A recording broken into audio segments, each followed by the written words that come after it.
kenniinsa tajaajila iddoo tokkoo waajjira investimentii fi indaastirii magaalaa Adaamaa irraa tajaajila si'ataa fi qulqulluu argachaa jiraachuu tajaajilamtoonni tokko himan. Mootummaan naannoo Oromiyaa abbaan dhimmaa tajaajila manneen hojii mootummaa yeroo barbaadetti fi saffisa barbaadameen akka argatuuf haalli kenna tajaajila uummataa akka dhaqqabamaa ta'u mijeessuun kan haalamu miti. Bu'uuruma kanaan magaalaa Adaamaatti itti gaafatamaan waajjira investimentii fi industirii magaalichaa obbo Tasfaayee Kaasaa raadiyoo Adaamaa Broadcasting Service'itti akka himanitti wiirtuun kenna tajaajila iddoo tokkoo kun waajjira keenya keessatti gurmaa'uun kaayoo gurguddoo qaba jedhanii kunis abbaan dhimmaa tokko akka hin deddeebinee fi guyyaa tajaajila idileen kennamu jalqabee hanga wiirtuu kenna tajaajila iddoo tokkootti qindaa'uun hawaasa tajaajilutti hojjechaa jirra jedhan. Abbaan dhimmaa tokko dhufu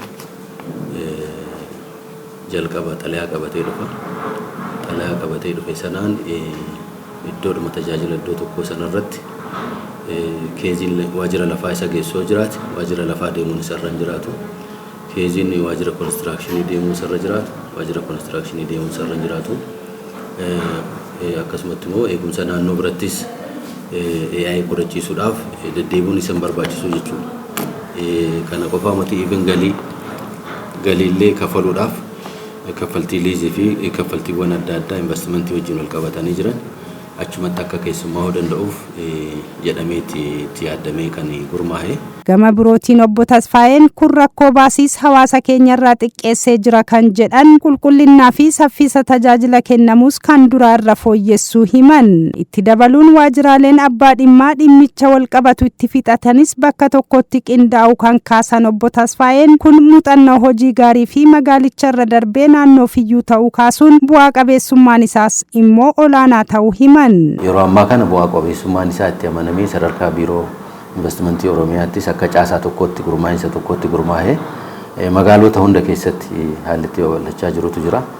Bu'aa qabeessummaan isaa waan gaafii keessa galuu miti jechuudha. Kanarraa ka'ameet nu birattis hojiin hamma ammaatti hojjenne gahaadha jechuu osoo hin ta'in kana ol hojjechuu akka qabu nutis waan ilaalaa jirrutu jira.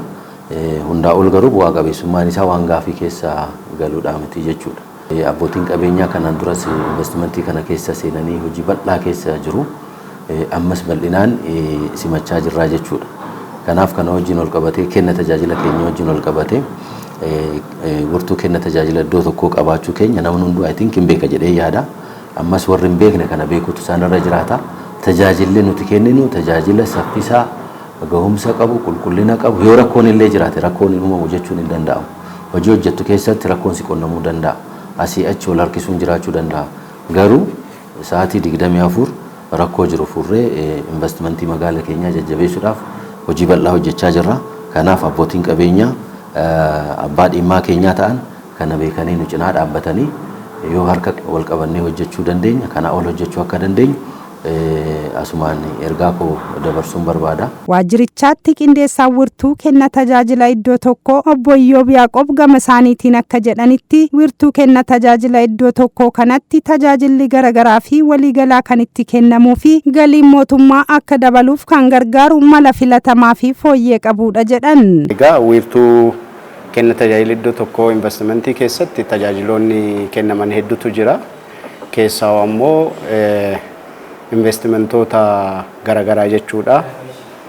Abbootii qabeenya dhuunfaa, waldaalee enterpiraayizii maayikiroof xixiqqaa, waldaalee hojii gamtaa akkasuma qonnaan bultoota dabalatee fedhii investimentii akka magaalaatti jiruun wal qabsiisee gaafiiwwan investimentii keessaa'uu sadarkaa magaalaatti simannaan taasifamuu fi sadarkaa naannootti simannaan taasifameetiin xalaadhaan gara keenyatti dhufan isaan kanneen warra murtee argatan isaan kanneen sadarkaa wiirtuu kenna tajaajila iddoo tokkotti warra dhufaniitiin jedhan isaan kanneeniif tajaajila waliigalaa jechuudha kenninaa jechuudha. Gama birootiin wiirtuun hojii qindaa'ee kun deeggarsaa fi hordoffii hojiitiifis mijataadha kan jedhan obbo Yaaqoob abbaan dhimmaa keenyas tajaajilicha barbaadan saffisaa fi qulqulluu iddoo tokkotti argachuuf isaan fayyada jedhan. Inni guddaan bu'aawwan nuti arganne jennu waan biraa utuu hin taane abbaan dhimmaa sadarkaa ofiititti yeroo isaa utuu hin qisaasin asitti tajaajila akka argatu yaaliin guddaan taasifamaa jira jechuudha tokko kana. Lammaffaa galiin mootummaa magaala kanatti keessaa'u liiziidhaan wal qabatee waan adda addaatiin wal qabateetiin hin jiru akka dabalu kuni taasisuu isaatiin wal qabsiisee bu'aadha jenneetiin kan ilaallu ta'a jechuudha. Namoonni yoo dhimma isaanii xumuratan dubbisne tokko kenni tajaajila wirtuu tokko kun deddeebii fi baasii hin malle nurraa xiqqeesse waan ta'eef itti gammannee jirra jechuun yaada isaanii raadiyoo Adaamaa Broadcasting Serviceef kennan. Waajjirri lafaas asuma jira. Kan immoo pilaanii fi heeyyama ijaarsaa kennullee asuma jira. Baay'ee gaarii.